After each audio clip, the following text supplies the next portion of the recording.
Hi everybody, welcome back again. This last segment of our Chapter 7 on work and energy is going to deal with the concept of power. Now power is simply the rate at which work is done.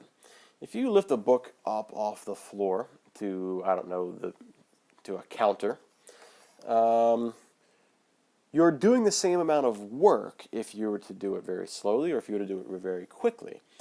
But to do it very quickly, you are doing that same amount of work at a much more efficient rate. That is, you're doing it much more quickly.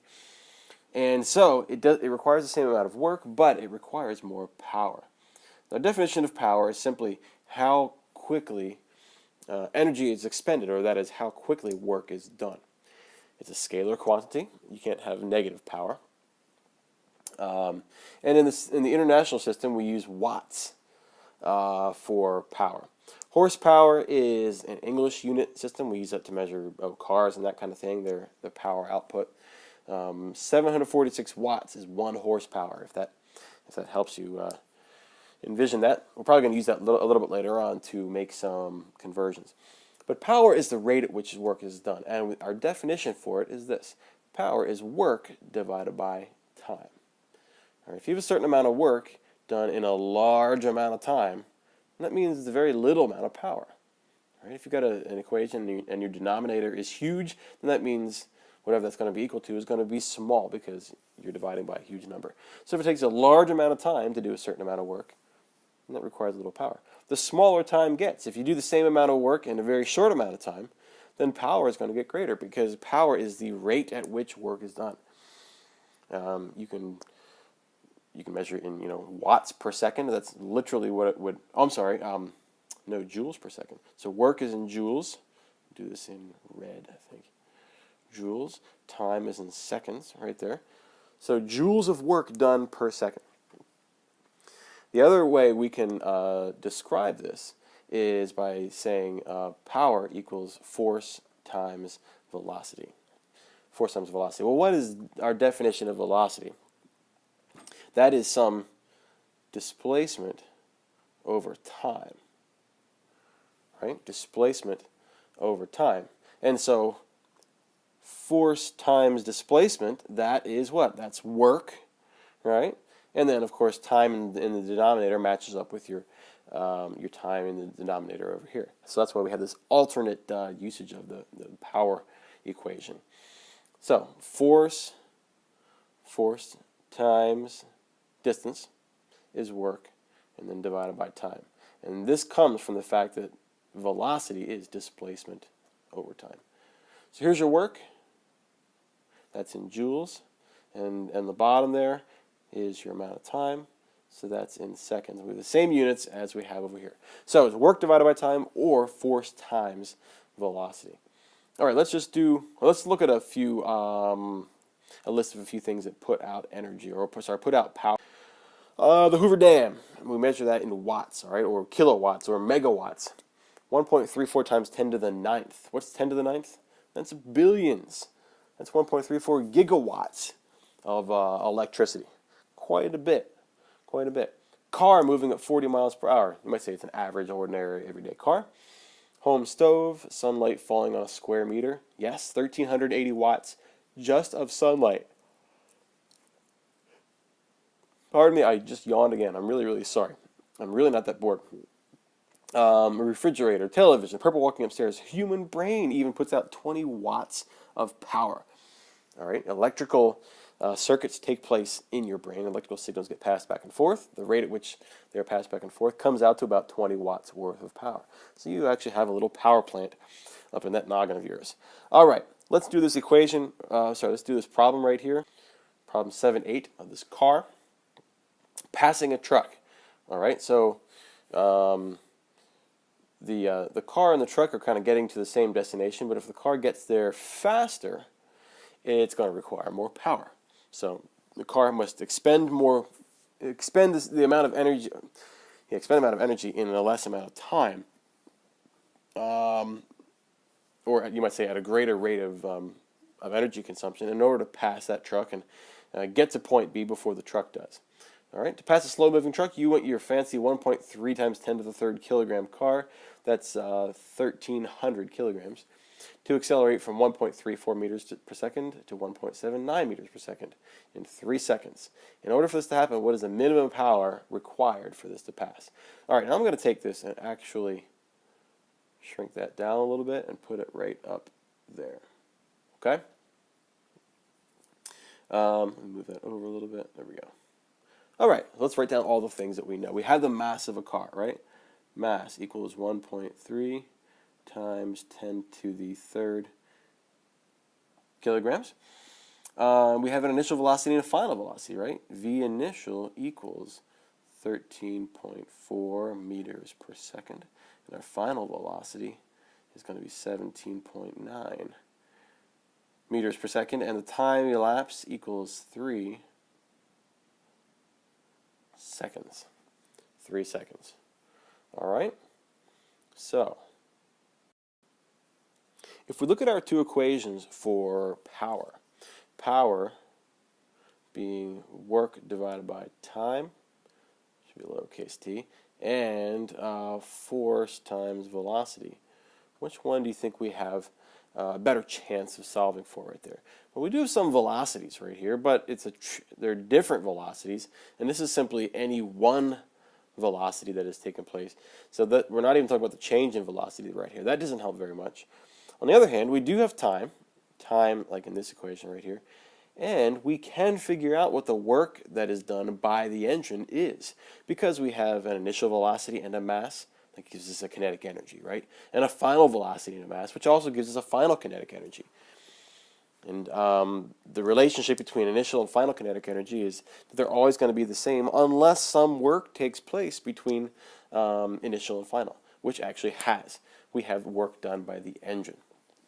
So I'm going to write the work kinetic energy theorem. The final kinetic energy equals initial kinetic energy plus the work done by the engine right there. Okay? So, let's find out what that is. Final kinetic energy, it's 1/2 mv squared. That's v final. 1/2 mv initial squared plus the work done by the engine. All right, we can, we'll just say W of the engine. Just call it right like that, okay? If we can solve for this work of the engine, we can put it right here and divide by time and figure out how much power is required for that, okay?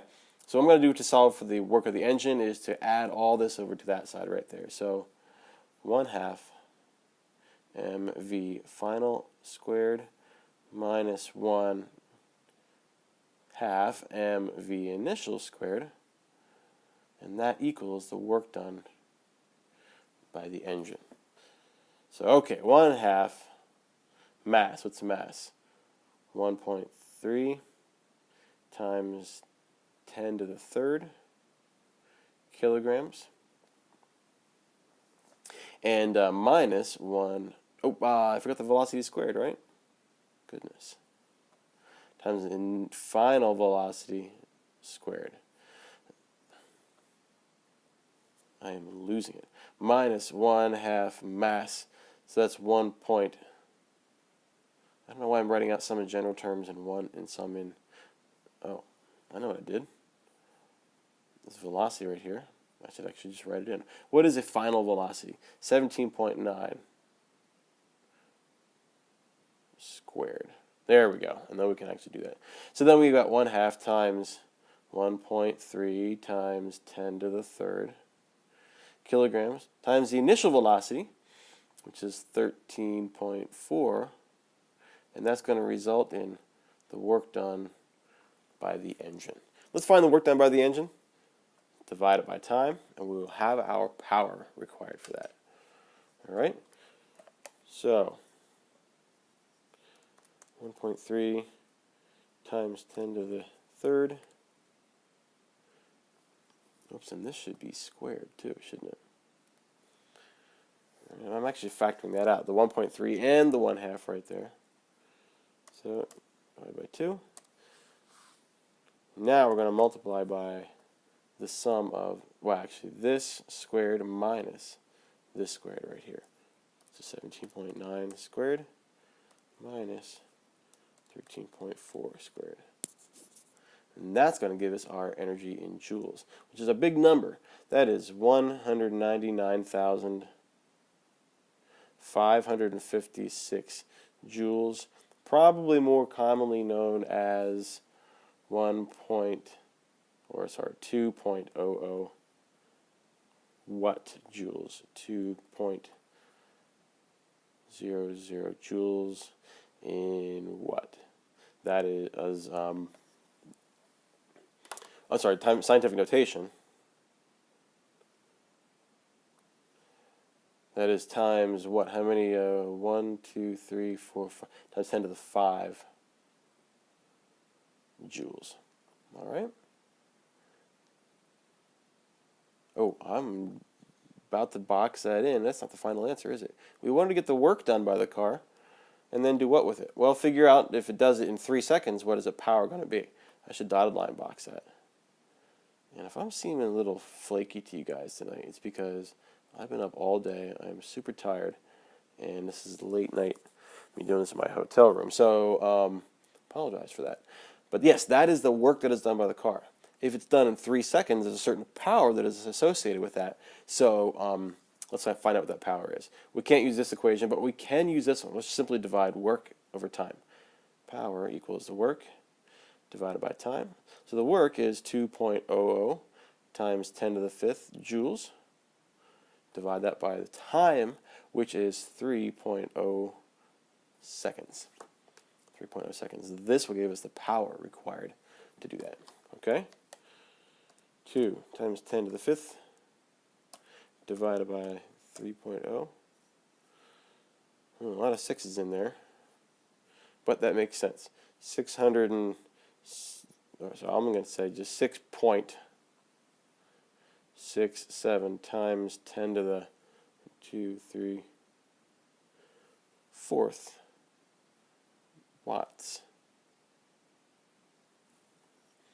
That's the answer right there. Okay?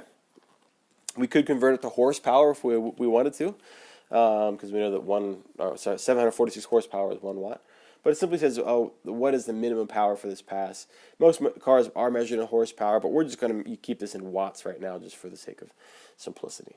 So there you have it. We've got 2 equations for power, work over time and force times velocity.